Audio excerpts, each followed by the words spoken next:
Une entreprise de collecte de déchets a fait payer la ville de Montréal pour des ordures ramassées ailleurs dans des commerces de la Rive-Sud. C'est l'inspecteur général de Montréal qui a découvert le stratagème de l'entreprise Services environnementaux Richelieu. Alors Julie, comment fonctionnait cette entreprise? D'abord, tout ça émane de plaintes dans l'arrondissement de Verdun parce qu'on s'est rendu compte qu'il y avait des choses qui tournaient pas rond et qu'on mélangeait probablement ordures et recyclage. Alors, on a demandé au bureau de l'inspecteur général d'enquêter.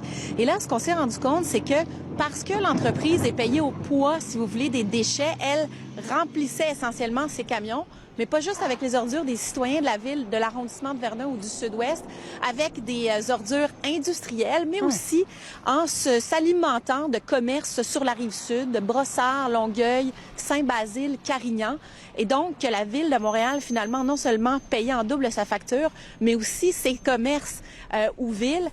Et pour toutes ces raisons, donc, le bureau de l'inspecteur général qui a décidé de résilier des contrats, on parle de contrats de plus de 30 millions de dollars, et qui parle carrément d'agissement de SER qui revêtent un caractère frauduleux et systémique au sein de l'entreprise, qui laisse croire donc que n'eût été de l'enquête de l'inspecteur général, il se serait poursuivi au fil du temps. Voici là-dessus le responsable de la collecte des ordures à la ville. On s'est aperçu qu'ils prenaient des commerces locaux qui avaient un contrat avec une compagnie privée et qu'ils le mettaient dans la benne d'ordures de la ville. Alors, dans le fond, le contracteur, lui, récoltait l'argent de son contrat privé, mais en plus, c'était payé, les coûts étaient payés à même les contribuables de la ville de Montréal.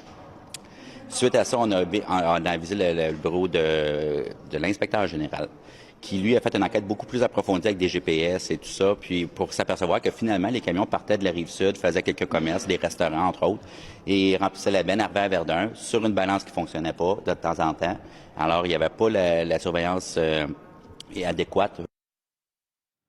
C'est ça, la ville est blâmée pour cette histoire de balance qui fonctionnait pas tout le temps, puis pour son manque de vigilance, en fait.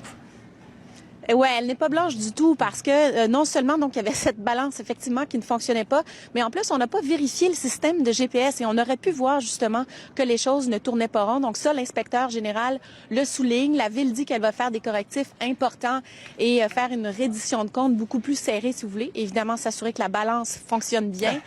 Autre chose, la ville qui pourrait poursuivre, on pourrait parler de centaines de milliers de dollars en perte au moins. Ouais. Et le dossier qui a été transféré à l'unité permanente anticorruption.